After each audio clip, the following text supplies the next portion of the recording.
In this garden called life, for a long time dirt is only dirt. If I stare long enough, I can't be sure if there was a hole at all.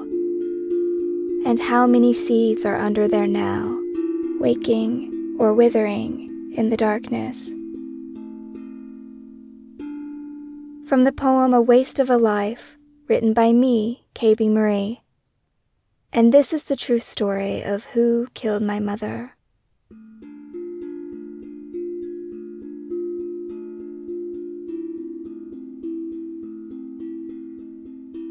I achieve absolutely nothing the day after my mother dies. It is a day spent on the sofa, MacBook open on my lap as I search the internet for answers it probably doesn't have. And when my eyes begin to feel like they're bleeding, my contacts fogging up until I blink, I take a break. But only from looking at the screen, not from obsessing. I talk first to my friend Katie. They arrested him, I say, referring to my Uncle Joe. For her murder? She asks.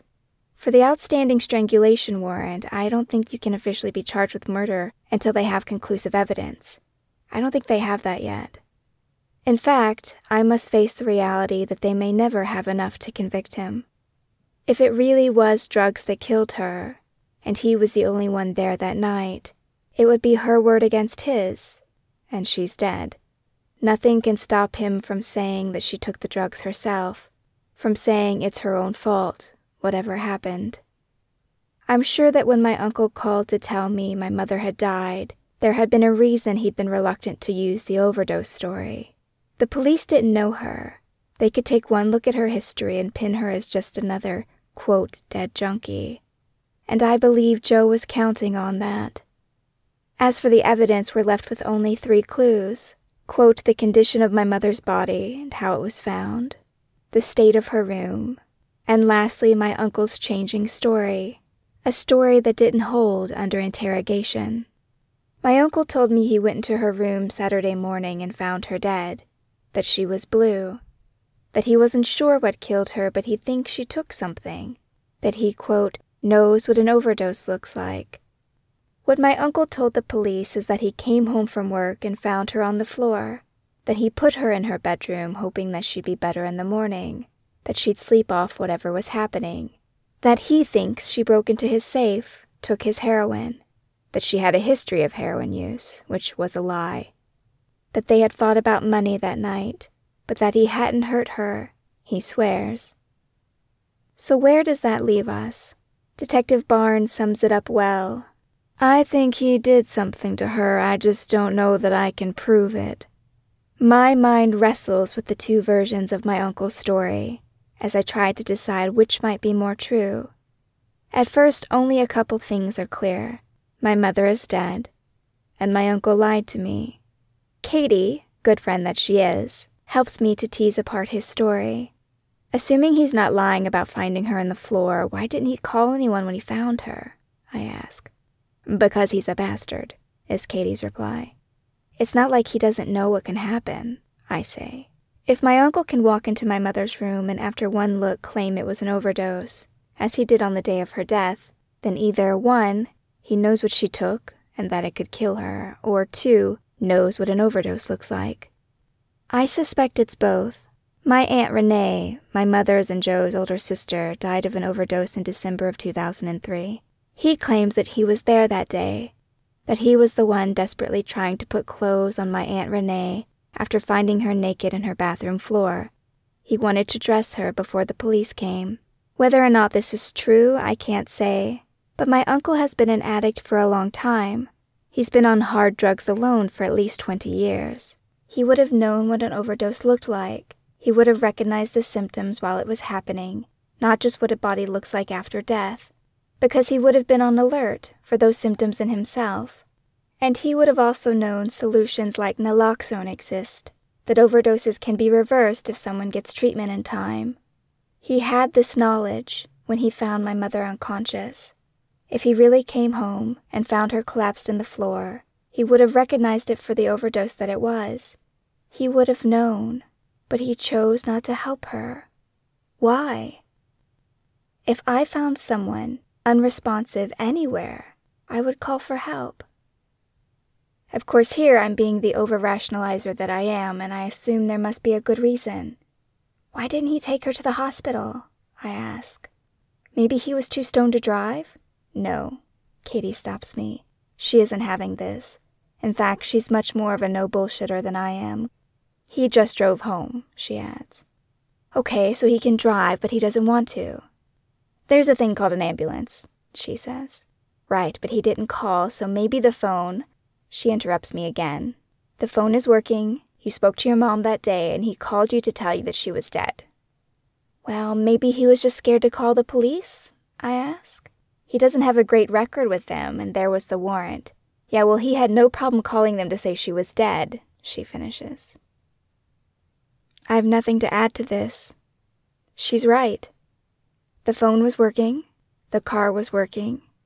He was able-bodied enough to move her to the bedroom, and brave enough to call the police to report her death, but not to get her the medical attention she needed, even though he would have known exactly what was happening, what the dangers were?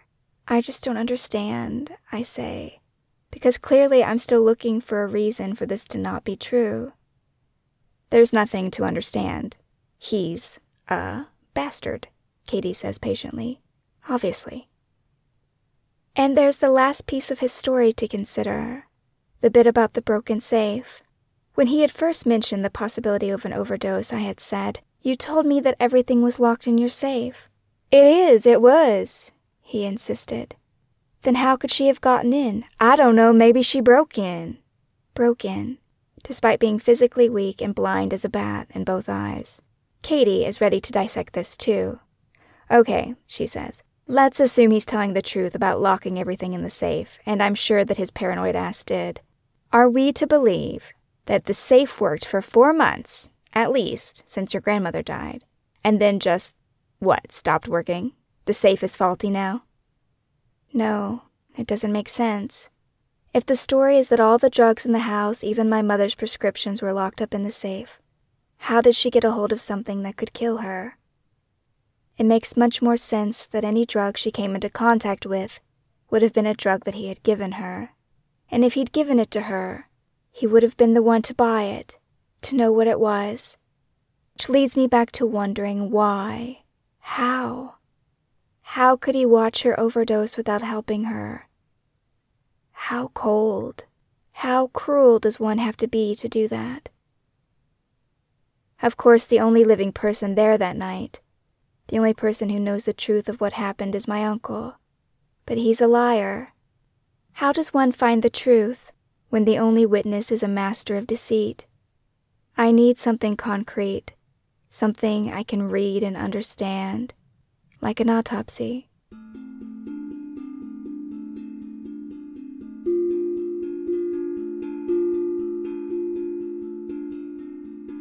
There are 3 parts to the autopsy: an external examination of the body, an internal examination of the body, and the toxicology report.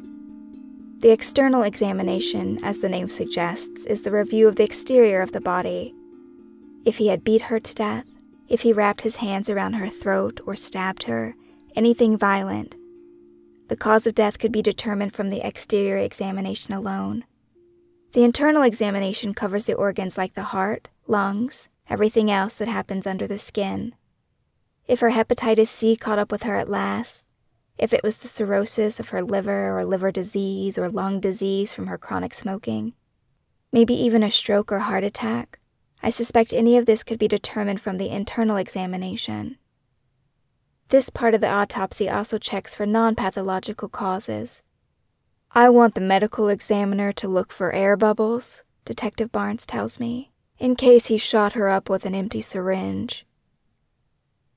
I imagine my uncle chasing my terrified mother through the house with an empty syringe, threatening to kill her. I imagine her trying to shove the bedroom door closed while he bursts through. And how long between the moment of injection and when the air reached her heart? How long would she have known what was coming, unable to stop it? Would she have tried to call me? Maybe collapsing before she could fully type my number? Christ, I'm shaking. I have to stop doing this to myself. My wild mind, though often useful, is a horrible creature when turned against myself. Letting possible scenarios spin unchecked is wrecking me. Stop. Please just stop. Just don't do this to yourself now. I'll have the results for the external and internal examinations by the end of day Monday. I'll know more then. In the meantime, I just have to control what I think about. Simple, right? And my mind isn't ready to give up so easily.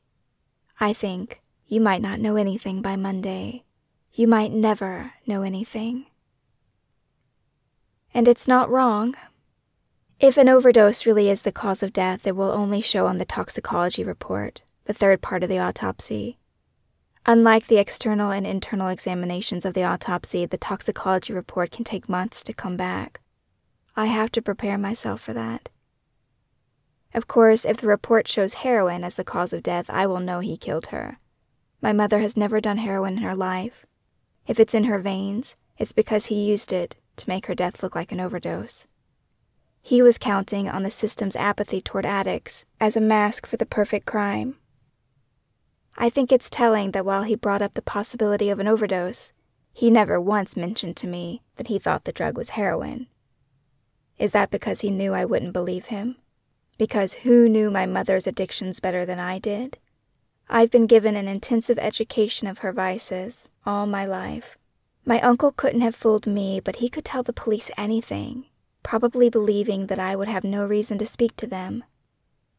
I suppose there's the possibility that my mother was secretly a heroin addict, but my mom told me she was clean and I believe her. I even have her statement in writing. I know it's weird that anyone would send a good old-fashioned letter these days, in the world of texting and cell phones and internet, but sometimes there's no other way. And my mother sent me a letter just 11 days before she died. It's postmarked June 23rd. I probably should back up and explain why my mother wrote me a letter. You may be shocked to know that my mother never had a smartphone. She did have my old laptop for a while, but spilt Diet Coke on it and it broke. Her budget simply wouldn't allow for such luxuries.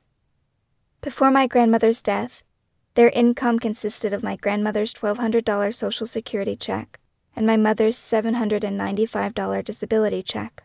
With those two monthly checks, they could pay the mortgage and utilities, buy a bit of groceries and supplies to hand-roll their cigarettes, and that's it. This is one of the reasons why my mother hated Joe's heroin addiction so much. It was already difficult supporting the three of them on those two checks alone. It was harder when Joe's addiction kept him from working, and he would steal their cash to buy his drugs. Not having money exacerbated her anxiety and kept her mental health in poor shape. This dire financial situation got worse when my grandmother died on March 1st, and the $1,200 check stopped coming. The mortgage payments were abandoned immediately, then the utilities. I'd paid my mom's water bill but couldn't cover her overdue cable bill, which was somehow ballooned to over $500 after months of going unpaid. Then her cell phone was cut off, severing my one way of getting a hold of her. When I called the number and found it disconnected, I was terrified. I'd already been worried about Joe and her alone in that house, without my grandmother as a buffer. With my grandmother gone, I feared it was only a matter of time before something terrible happened. Without a way to call her, I did the only thing I could do. I wrote her a letter and included 5 self-addressed stamped envelopes. I begged her to write me back, to tell me that she was okay. I also wrote about a lot of mundane, useless things like what I was painting and the state of my failing garden. I was trying not to let my panic show. When a letter finally came with my handwritten scrawl on the envelope, I tore it open with great relief. She was alive, and after telling me that she loved me, that it was good to hear from me, she outlined the situation in the house. She was stressed about money and didn't know how she was going to make ends meet, and for her, Joe was the cause and source of that stress. In her letter she said, "I'm just praying Joe gets off his ass and gets a damn job quick. If he doesn't get his shit together, I don't know what I'm gonna do. I'm so stressed out. I feel like I can hardly breathe. Pray for me, honey. I need it really, really badly. I need God to work a miracle in my life. I don't drink or do anything anymore, and I need Joe to do the same." She knew they couldn't pay the bills with just her disability check, let alone feed his addiction, nor could she work. The easiest solution for their problems would be for Joe to get a job. How hard was he trying? I don't know. From the letter, it sounded like Joe hadn't found a job yet. So what was this job he told the police about that he'd come home from to find her unconscious on the floor? Or was this another lie? All this talk about dire finances makes me think of Joe's comment about the insurance policy. You can take $50,000 out on a person without them even knowing, he'd said, minutes after informing me that my mother was dead. How did he know this specific number? Why so much emphasis on without them knowing? Did he see their dire financial situation and think, I could get a job or I could murder my sister for insurance money? If his access to dangerous drugs were his means of murder, was money his motive? The idea that murder is a viable option for money isn't a new one. The infamous American serial killer H.H. Holmes was an insurance fraudster too. It's speculated that Holmes killed as many as 200 people in his Chicago murder castle in the late 1800s. Despite his confessions and abundance of evidence against him, he was only convicted of one murder, that of his business partner, Benjamin Pitezel. Together, Pitezel and Holmes planned to fake Pitezel's death and collect $10,000 from Fidelity Mutual. So Pitezel took out the policy and named Holmes as the beneficiary. However, instead of using a substitute corpse as they had agreed upon, Holmes murdered him and tried to make it look like an accident instead. Surely paying off the cable bill can't be motivation enough for murder. Or was there something more at stake? The clue to this may be hidden in a phone call that I had with my mother, not long before she died.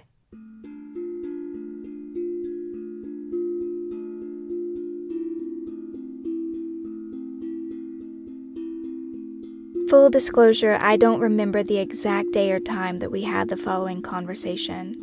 I do remember that it was after my grandmother died, because my mother's memory loss was a topic of conversation, and because I was calling my mother 2 or 3 times a week just to check in. It would have also been, presumably, before the cell phone's minutes ran out, in early June. Regardless, whenever this call happened, in it my mother whispered, "Joe looks like he got the shit beat out of him." I was familiar with the whisper tactic. It meant he was close, within earshot, and she had to watch what she said. When she'd called to tell me he'd strangled her, she'd also whispered. "What do you mean?" I asked. "His face is black and blue. It's all swelled up." "Well, did he say what happened?" "No." "Well, ask him." "I don't want to ask," she tells me. "It'll just piss him off. But it looks like he got the shit beat out of him." Joe must run in rough circles. Buying or selling drugs doesn't bring you into contact with kumbaya people. But what had happened? Was it simply a matter of a drug deal gone wrong? Or was it more than that? Was it possible that in addition to the unpaid utilities and mortgage, did my uncle owe someone money? A bad someone? Did they threaten to end his life if he didn't pay up? Did they give him a little taste of that threat, maybe? If a drug lord says, "Give me X amount of money, or I'll tear one of your eyes out," would you knock off your mentally unwell sister and collect the insurance policy post-haste? Worse, would you knock off your mother, and then when that didn't produce enough money, go after the sister too? Because this idea has crossed my mind, that it might not be a coincidence that my mother and grandmother died so close together. I know it sounds ridiculous. It sounds like something I would write 80,000 words about, slap a cover on, and sell on Amazon for $4.99. But stranger things have happened. Please, God, please don't let it be that he killed them for money, I think. Praying to no one in particular. Just the universe as a whole, I guess. Let it be a mistake. Let it be that he really did get a job, that he really was trying to do better, that one night he came home and found her, and maybe even because he had gotten high after work, having waited all day, and so that when he showed up he was just scared, and he just made a bad decision. Maybe his story about heroin was just a panicked lie in the face of law enforcement. Let it be COVID or her health that killed her. Let it be whatever was giving her seizures and memory loss. Anything. Anything but that my mother's caregiver killed her for money. To Katie I say, he told me she was worse off than I knew, that she was setting pans on fire on the stove and stuffing things in the freezer. If he did kill her for money, was this what he told himself? Is this how he justified it in his mind? Did he say, I'm doing her a favor, I'm putting her out of her misery, that was the real reason she needed to go? Why didn't he tell you about the fires? She asks. He said that she didn't want me to worry. Why the heck wasn't he worried? Better question, she adds. That's some negligence right there. Negligence, absolutely. And he might simply have been tired of taking care of her and wanted to be rid of the responsibility. But wanting to do something and being capable of it isn't the same. So do I think it's possible that my uncle could kill someone? Accidentally? Absolutely. He's a violent person with little self-control. If he loses his temper, all bets are off. If he lost his temper with my mother that night, if they really had a fight about money, it's possible that he lost control and caused enough damage with his fists to end her life. But cold, premeditated murder? There are things to consider. Did he move her body out of panic or fear? Or was it done according to plan? Was he home the entire time, watching the scene unfold? Or did he really come home from somewhere and find her collapsed? Then there's the rumor to consider. Whispered at my grandfather's funeral that Joe had helped my grandfather along, that he'd taken it upon himself to end my grandfather's suffering. And what did he stand to inherit if my grandfather died? Property and money, of course, just like my grandmother and mother. There is a term for this. Not for a greedy bastard, but for a person who believes that they're doing someone a favor by ending their life. This sort of serial killer is called an angel of mercy. Could Joe be an angel of mercy? Does he view himself as the dutiful son and brother, willing to make the hard decisions no one else in the family can? Verbally, he often paints himself that way. When he talks about rescuing my mother from the hospital, when he talks about taking care of my grandmother with such pride as if he's never put his hands on her before. Is my uncle the sort of cold-blooded man who would let my mother lay unconscious on the floor as he tore apart her room looking for money? If so, it might explain the condition of her room that led the detective to believe something malicious had happened. And of course, there's one more damning piece of information. A bizarre phone call. On Friday, July 3rd at 10:10 a.m., almost exactly 24 hours before he would call and say he'd found my mother dead, I get a phone call. Mom, new cell, it says. And when I answer, it's Joe. I'm surprised because Joe has never ever called me. I answer expecting to hear my mother. Hello. Here, talk to your mama, he says in a slow drawl. He must offer her the phone because she says, who is it? And he says, it's Kory. There's a shuffle and my mother says, hi baby, is everything okay? I'm fine, I tell her, are you okay? She laughs. I'm fine, are you okay? Yeah, Joe called me and I thought maybe something was up. Is something going on? No. We go on like this for 5 minutes, trying to figure out why the call was orchestrated. Eventually we give up, and I ask her what she has planned for the day. I ask about her health, her dogs. Fat, sassy, and spoiled, she tells me. She asks how my squash are doing. Terrible, I say. I think I have bugs. And then the call ends without fanfare. That's it. This might not seem weird to you, I know. But I keep turning this piece over and over in my mind. Why would Joe call me when he has never called me before? Not even to tell me my grandmother had died. Not even to tell me my mother was hospitalized. And why?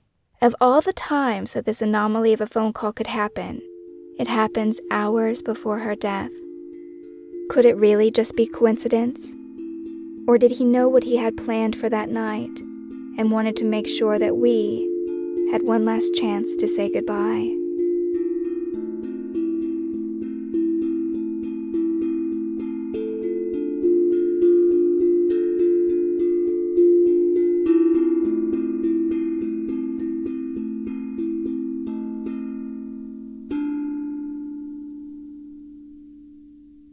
This episode of Who Killed My Mother was written and produced by me, Kory Marie.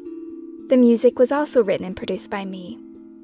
You can learn more about my work by visiting www.kbmarie.com. If you'd like, you can support the show on Patreon. For $5 a month, patrons get early access to the podcast episodes, ad-free, as well as an exclusive patrons-only bonus episode each month.